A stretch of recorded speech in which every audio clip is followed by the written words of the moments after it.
Hello everyone, this is Mario. Welcome to my first impressions video on Pro Cycling Manager 2023.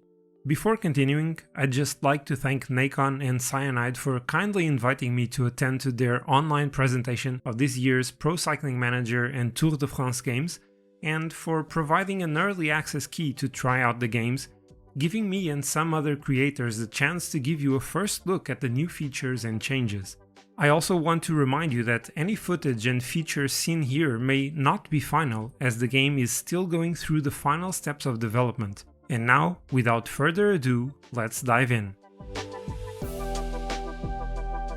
This year in PCM we have this really nice new background with these purplish shades, the bottom sort of resembling the profile of a very mountainous stage, and we can also see the names of multiple races, which are basically the ASO races that are fully licensed in PCM. For PCM 2023, the team at Cyanide revamped the way you can access race information and results. In both career and pro cyclist modes, from the world menu at the top, you will now have access to a new race tab.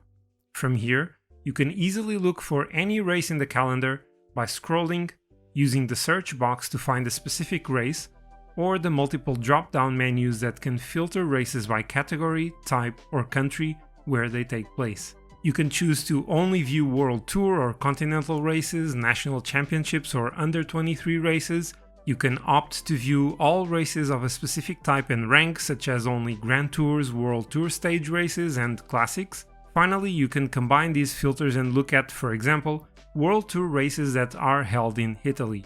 These can then be sorted chronologically, alphabetically, or by popularity. A tick box is also available to only show races your team will be participating in. In this page you can quickly see the profile of the race, including type of terrain, length, and accumulated elevation. For stage races, you can now easily see the full distribution of sprint and KOM points. PCM 23 also implements a new icon that highlights summit finishes. In addition, you can now see the full start list for a specific race months ahead of it, as long as you are already in the specific calendar period the race will be held on. In the start list tab, you can also see a neat little star next to the top riders entering that race. Additionally, you can check who targeted a specific race as a season objective, and you can have a detailed view at the winners of previous editions of that race.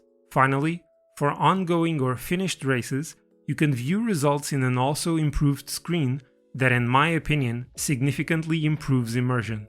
As before, you have stage results in which you can see stage winners and whoever collected more points for the points and mountain classifications. However, a great addition is that you can now check all general classifications as they were after each stage. Adding to this, as stage races progress, you will now get to easily see who gained or lost the most positions in all classifications after every individual stage. Those who know me are aware that I love creating stories in a sort of living world inside games, and these little additions are going to help with that immensely. A similar but larger results page can be found under the results in the latest results tab.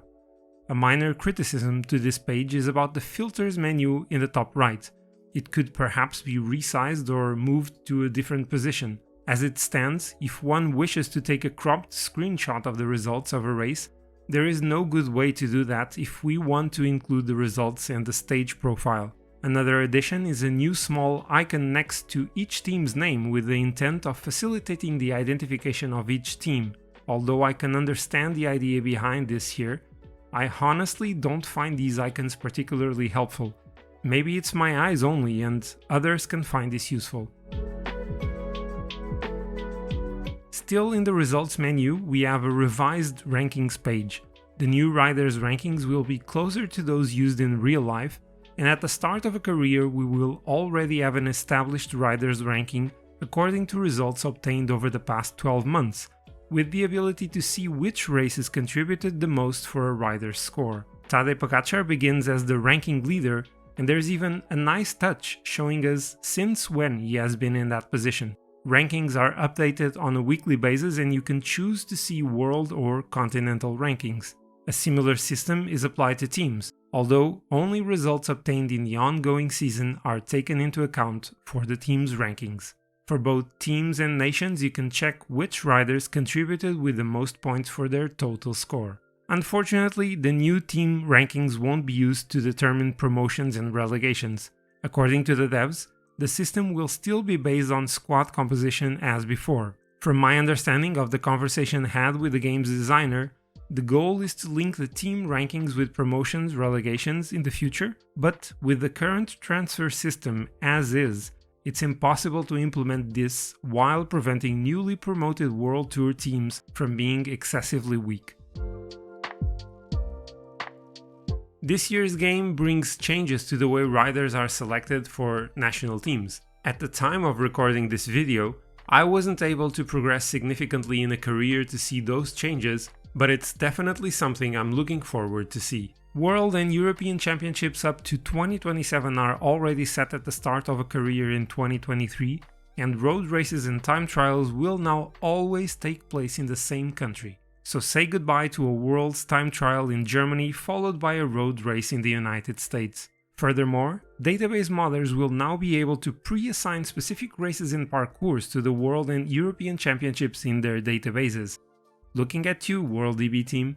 Also, unless this was already present in last year's game and I totally failed to notice it, in PCM 2023 the planner assistant that used to set the race schedule for each rider on a monthly basis will now automatically set the schedules for each of the 4 calendar periods in the season at the beginning of each of those periods.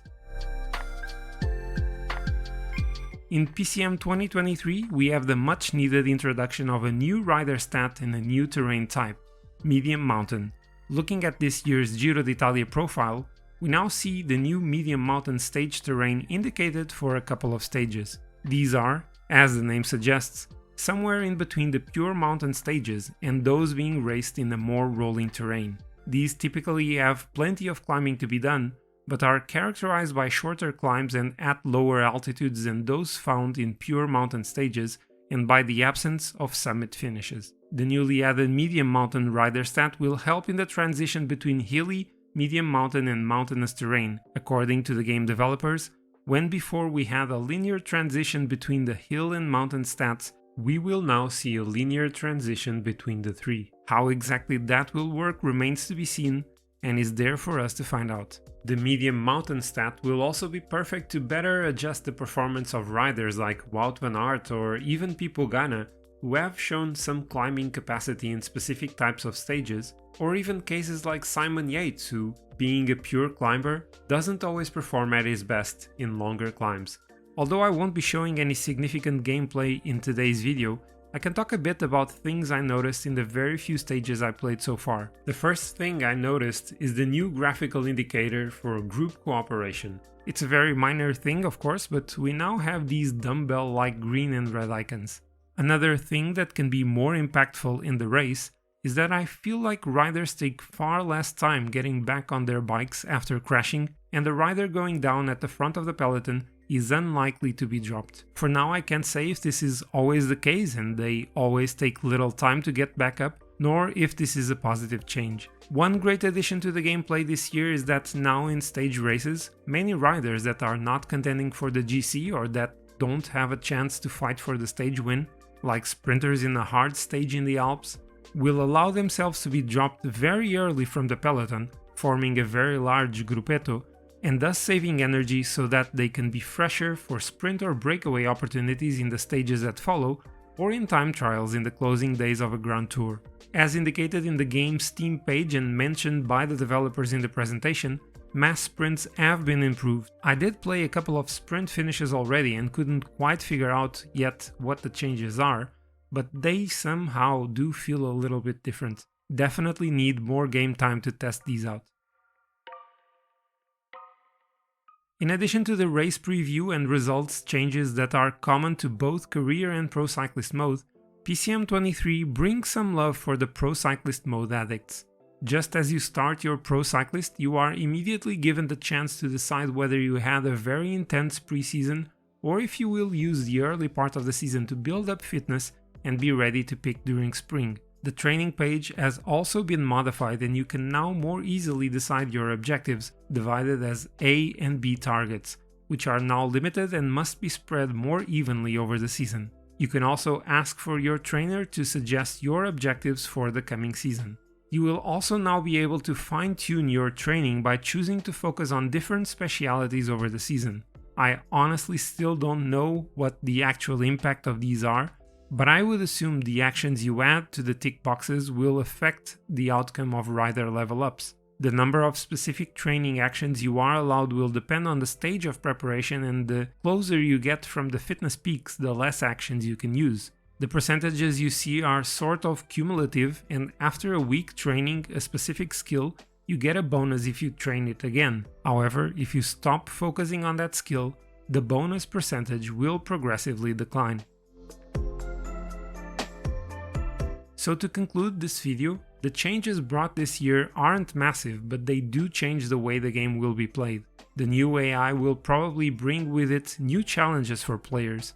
Even though no changes are directly introduced to multiplayer mode, the fact that there will now be a new stat to take into account will potentially change the meta and could shift the balance of strength within the multiplayer community, which is, in my opinion, very exciting for the future of the game. I also had the chance to ask the game's lead designer, Clément Panger, about the potential future addition of a feature like rider traits or personalities that could, for example, allow a rider to outperform themselves in adverse situations, such as being minutes from the lead in a GC battle or after being dropped in a stage. This is something that seems to be under consideration by the dev team and which they would like to introduce, but it's unlikely to come in the near future. I also asked the team about the chances of including women's cycling in the game. They acknowledge that women's cycling has seen a significant growth in recent years, and they certainly want to make it a part of Pro Cycling Manager. However, because of the time it takes to implement and the few resources the team has available, it isn't something we should expect in the very near future. So this is what I have to show you today. Definitely leave me a comment down below and let me know your thoughts on the changes to the game.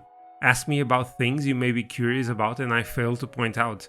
I will try to bring you some gameplay videos in the coming days, but with the need to record the Giro d'Italia, that may be impossible for now. Either way, make sure you're subscribed so you don't miss future PCM videos on the channel. And so, as usual, stay safe, stay positive. Until next time, goodbye.